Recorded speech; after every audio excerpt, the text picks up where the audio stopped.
One of the people that I worked with was from New Zealand.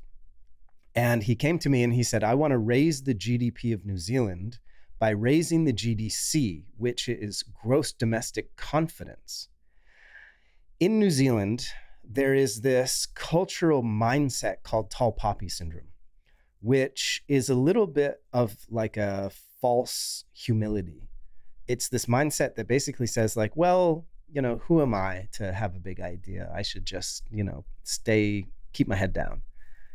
And it's ironic because per capita, New Zealand has some of the most innovative geniuses in the world. Some of the most world-changing technology has come from New Zealand. And so what you have is all these geniuses and engineers and mavericks and scientists that have created this amazing technology, and then they don't believe in themselves, so they sit on it, and it never sees the light of day. So the idea was, well, what if we took those people and empowered them to believe in themselves enough to bring those ideas to the light of day, to the global marketplace? The GDP would go up as a side effect. So he presents me with that project, and you know, we essentially cracked it by applying the Roger Bannister effect to the project. Explain what that is. So the Bannister effect, Roger Bannister was an athlete in the 1960s. And at that point, no one had run a sub 4-minute mile ever. And it was believed that it just couldn't be done. And even very high level medical people believed that you would die if you did that.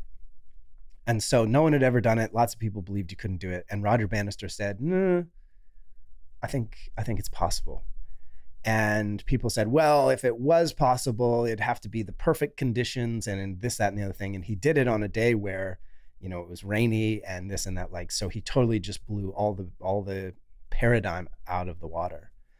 The interesting thing that happened is that same year, 22 other people did it, simply as a function of them believing that something that they thought was impossible was possible. Yep.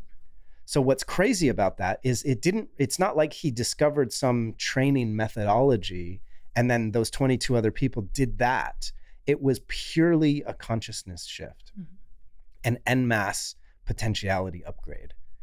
So that's pretty wild if you think about the implications of that, because what that means is one person can do one thing one time and completely up-level the potentiality consciousness for an entire group of people. Now high school kids do it for fun. That's pretty wild. Yeah. So we borrowed that. We said, we don't have to raise the confidence of all the geniuses and engineers and mavericks and scientists in New Zealand. If we do it right, we only have to do it with one. So we found this one guy who was probably like the underdog of them all. And he invented this brilliant rapid public transportation technology, like straight out of the Jetsons. But he didn't believe in himself. So he just sat on it. And this guy from New Zealand coached him, and he helped him improve his confidence and his ability to communicate value. That inventor got invited to India to pitch his idea to the Board of Transportation. And they said yes, to the tune of, I think it was $200 million. Wow. That one deal was worth 20% of the bilateral trade between New Zealand and India that year. Unprecedented. Never been done before. But what that led to was even bigger, because New Zealand's a relatively small pond, so everyone's kind of aware of everyone.